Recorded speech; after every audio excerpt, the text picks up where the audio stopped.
বলছি বলো? চলো চলো যাই ঘুরে আসি, আরে মা কালীর কৃপায় কিছু রোজগার হতে পারে। বম বলে বম বলে।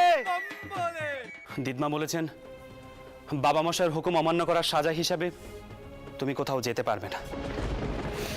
আমি এখনো বিশ্বাস করি মা যদি চান তবে আমি মায়ের দর্শন ঠিক পাবো। ডম ডম ডম ডম ডমরু বাজাও দক্ষিণ হস্তে ত্রিশূল। এ ডম ডম ডম ডম ডমরু বাজাও দক্ষিণ হস্তে ত্রিশূল। গলায় ফণি ফোসফোস শুনি গাঁজা ভাঙে মুশগুল। ও হে শিব হে শিব হে শিব হে।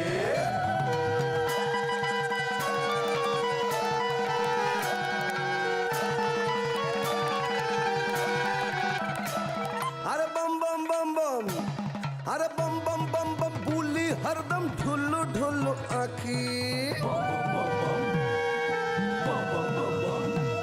अरे बम बम बम बम बुली हरदम ढुल्लू ढुल्लू आखी। उठे धूला गाजन मेलाय प्रलय घटबे नाकी। उठे धूला गाजन मेलाय प्रलय घटबे नाकी। ओ हे शिव हे शिव हे शिव हे।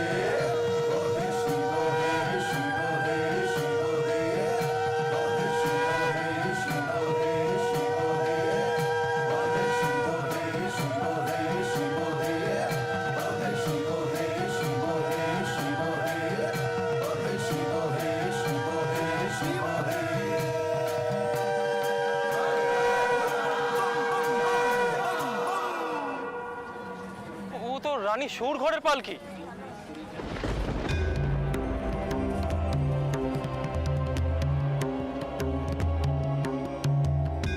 বেরিয়ে এসো সরজু।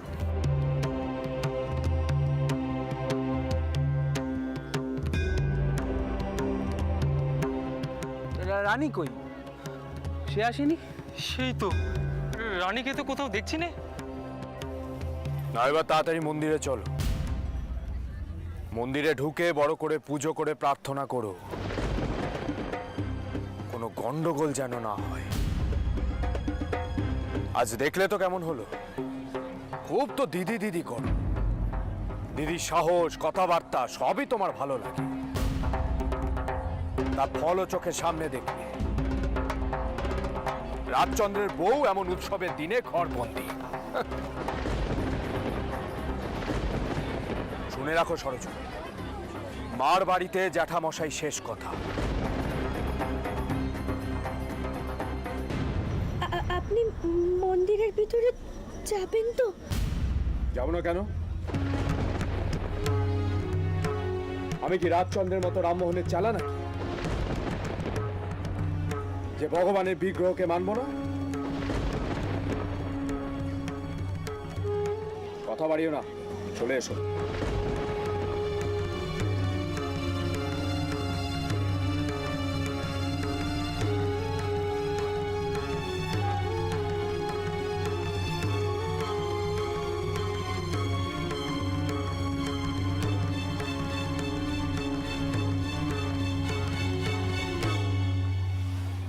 ও গোবিন্দ, এ কি কথা শুনলাম বলতো? রানী আজ গৃহবন্দী। ওদের কথা শুনে তো তাই মনে হলো গো দাদা। কি হলো বলো দেখি? হ্যাঁ, আমি কি করে বলবো বলতো কি হলো? আচ্ছা শোন, এইসব কথা কিন্তু বাবাকে বলতে যাস না, তাহলে এক্ষুনি এখান থেকে সব কিছু ছেড়ে ছেড়ে রানী সৌর ঘরে ছুটবে। তার থেকে বরং চল আমরা ওই মন্দিরের দিকে যাই, ওখানে তো সন্ধ্যা আরতির সময় হয়েছে। হ্যাঁ হ্যাঁ চল চলো তাই যাই। চলো চলো চলো চলো চলো চলো।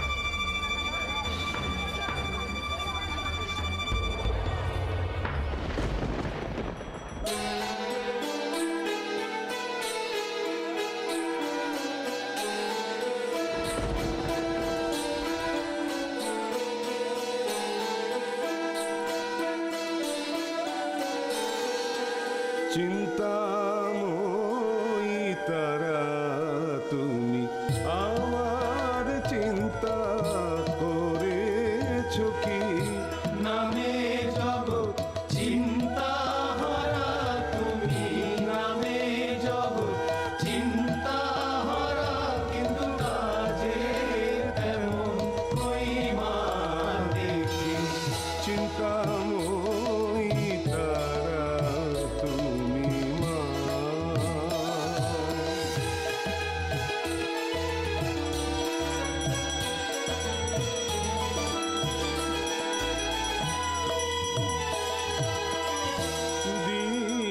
দিয়েছো এক মায়া চিনতে, সদাই করি তাই চিনতে না পারিলাম তোমায় চিনতে মা। দিদি এখানে এসে মন কানা কেমন যেন শান্ত হয়ে গেল গো। মায়ের দর্শনে এসেছিস কি না, দেখবি মা তো সব মনের আশা পূরণ করবেন।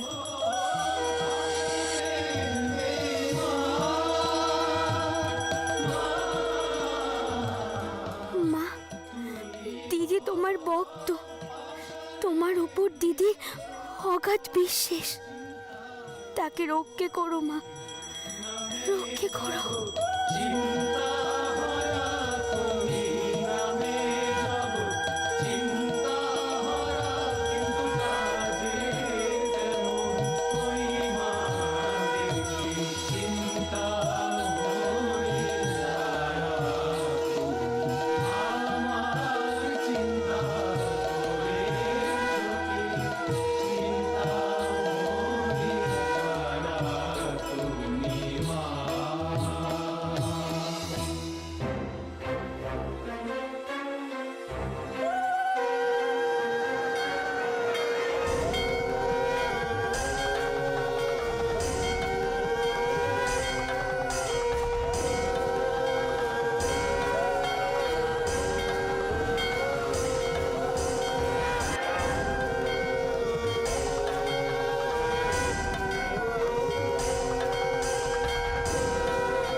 দেখি একটু যেতে দাও, দেখি একটু যেতে দাও।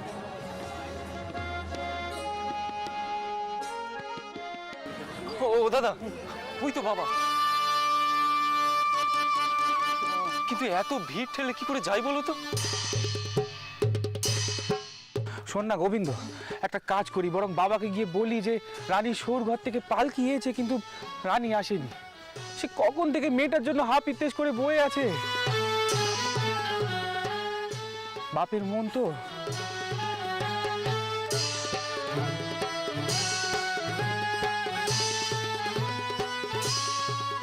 কল্যাণ হোক।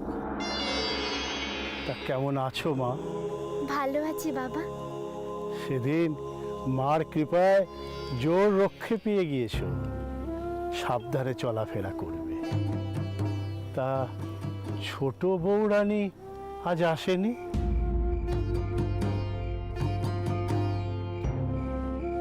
মার আশীর্বাদ আছে ওর উপর। দিদি, দিদি যে আজ আসতে পারলো না, তবে তবে এই যে পুজো পাঠিয়েছে। ঠাকুর মশাই, আমরা মন্দিরে ঢুকতে পারবো তো? আমি মন্দিরে পুরোহিত নই।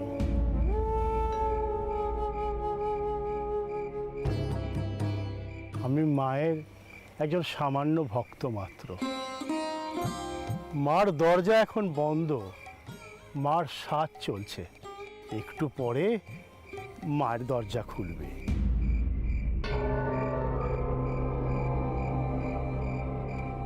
ততক্ষণ ওইখানে একটা যাত্রাপালা হচ্ছে, খুব ভালো যাত্রাপালা মা।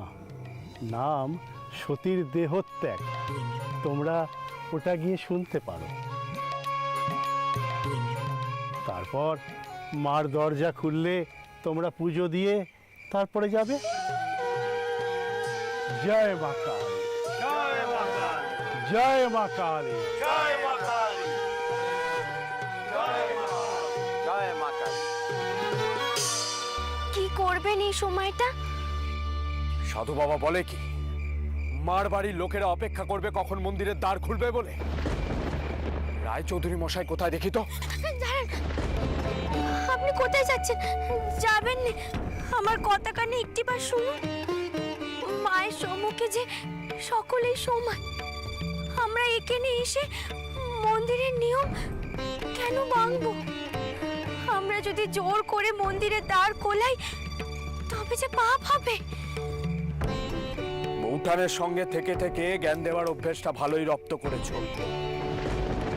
তাই এখানে 10 জনের মধ্যে বসে থেকে পালাই শুনবে নাকি পালকি নিয়ে বাড়ি ফিরে যাবে? ফিরে যাব। মায়ের এখানে পুজো দিতে এসে ফিরে যাব? না না, বলছি কিছু হবে না, চলুন না ওখানে। মায়ের কথা শুনবো, জানবো, পাশে কারা বসে আছে তাতে কি যায় এসে যায়। মায়ের কাছে যে সকলেই সমান।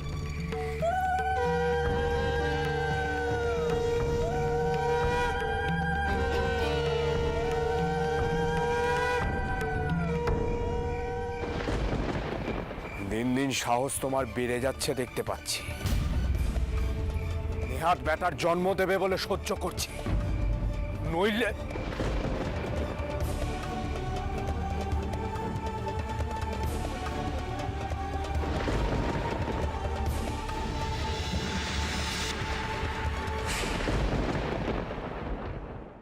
অন্নপূর্ণা মহামায়া সংসার যাহার মায়া পরাৎ পরা পরমা প্রকৃতি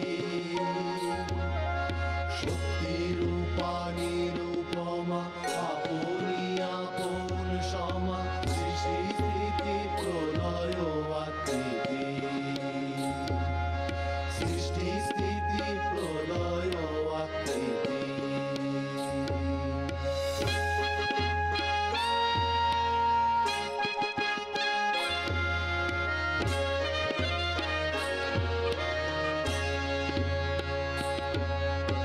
তুমি যাওনি বলে অত দুঃখ পাচ্ছ কেন গো দিদি?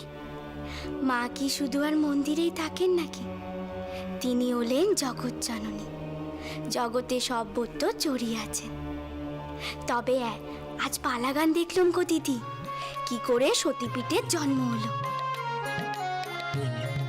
তুমি জানো? বিধির মানস সুত দক্ষ মুনি তপযুত প্রসূতি তাহার ধর্ম যায়া তার গর্ভে সতী নাম অশেষ মঙ্গল ধাম জনমল ভিলা মহামায়া জনমল ভিলা মহামায়া জনমল ভিলা মহামায়া।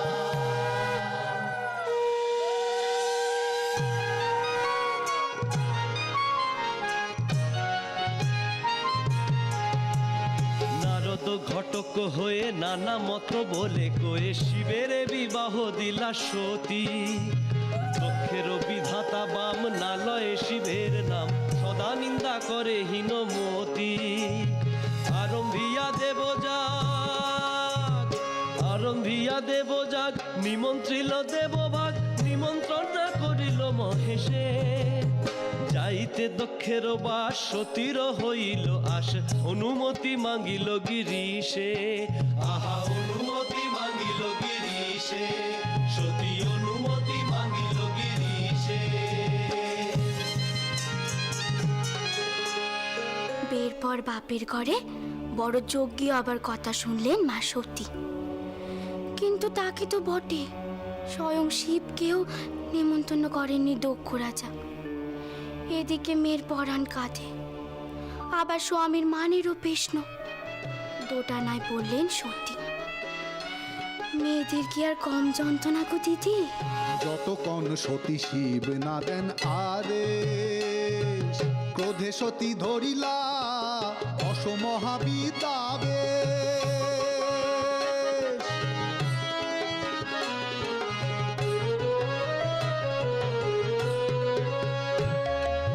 মোহিত মহেশ মহামায়ার মায়ায়, মোহিত মহেশ মহামায়ার মায়ায় যা ইচ্ছা কর বলি দিলেন বিদায়।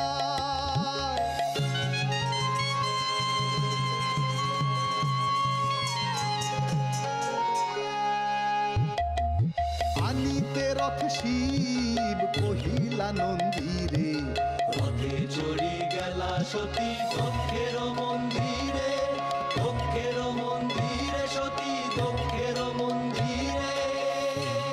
শিবের তো মোটেই ইচ্ছে ছিল না, কিন্তু বাধ্য হয়ে শিব অনুমতি দিলেন মা সতীকে তার বাপের বাড়ি যাওয়ার জন্য। এরপর মা সতী নন্দীবিঙ্গির সঙ্গে দক্ষ রাজার যজ্ঞ সভায় গেলেন। সেখানে কি হলো জানো? দক্ষ যজ্ঞ স্থলে শিব নিন্দা করে মহা দুঃখ গণে সতী, ত্যাজিব এ অঙ্গ যজ্ঞ যাবে তল, কেন বাপা হেন মতি, কেন বাপা হেন মতি।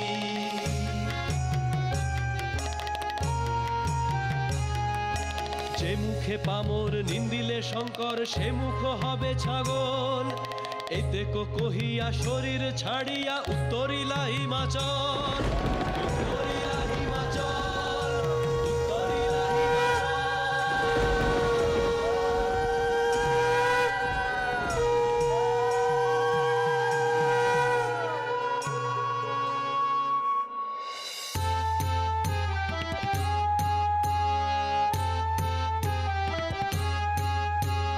কৈলাসে শঙ্কর নন্দী মুখে শুনি, বিস্তর কইলা রদন। লয়ে ভূত প্রেত করিলা গমন, করিবে দক্ষ দমন।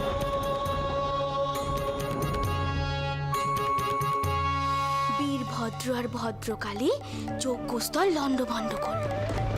এরপর তারা হত্যা করলো দক্ষরাজকে। মহারুদ্ররূপে মহাদেব সাজে, ভব ভম সিংহাঘোর বাজে। ভূতনাথ ভূতসাত দক্ষ যজ্ঞ নাশে, যক্ষ রক্ষ লক্ষ লক্ষ অট্ট অট্ট হাসে, যক্ষ রক্ষ লক্ষ লক্ষ অট্ট অট্ট হাসে। যজ্ঞকুণ্ড লণ্ড ভণ্ড বিস্ফুলিঙ্গ ছুটিছে, খণ্ড খণ্ড দক্ষ মুণ্ড দক্ষ মৃত্যু জানিছে। যজ্ঞকুণ্ড লণ্ড ভণ্ড বিস্ফুলিঙ্গ ছুটিছে, খণ্ড খণ্ড দক্ষ মুণ্ড দক্ষ মৃত্যু জানিছে। খণ্ড খণ্ড দক্ষ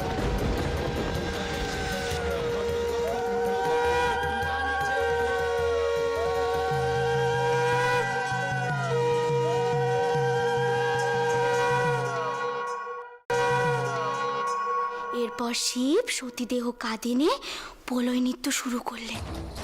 এই প্রলয় নৃত্যে তিলক কেঁপে উঠল। তখন শ্রী বিষ্ণু তার সুদর্শন চক্র দিয়ে সতীদেহ খণ্ড খণ্ড করে কেটে ফেললেন। মার এক দেহে রইলেন না, 51টি খণ্ডে ছড়িয়ে পড়লেন এই মর্তে। খণ্ডগুলি যে যে স্থানে পড়েছিল সেগুলি হলো এক একটি সতীপীঠ। এই রূপে যজ্ঞ সহ দক্ষ নাশ পায়, অস্থির ক্রোধে শিব করেন প্রলয়। যজ্ঞস্থানে সতী দেহ দেখিয়া শঙ্কর, সতী দেহ শিরে লয়ে রোদেন বিস্তর। রোদেন বিস্তর, প্রলয় প্রলয় প্রলয় প্রলয়, প্রলয় নবে সব চরাচর।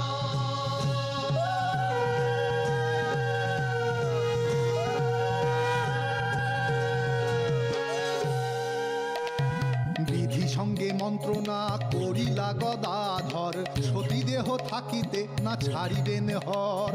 তথায় সতীর দেহ গিয়া চক্রপাণি, কাটিলেন সতী দেহ করি খানি খানি। 51 খণ্ডে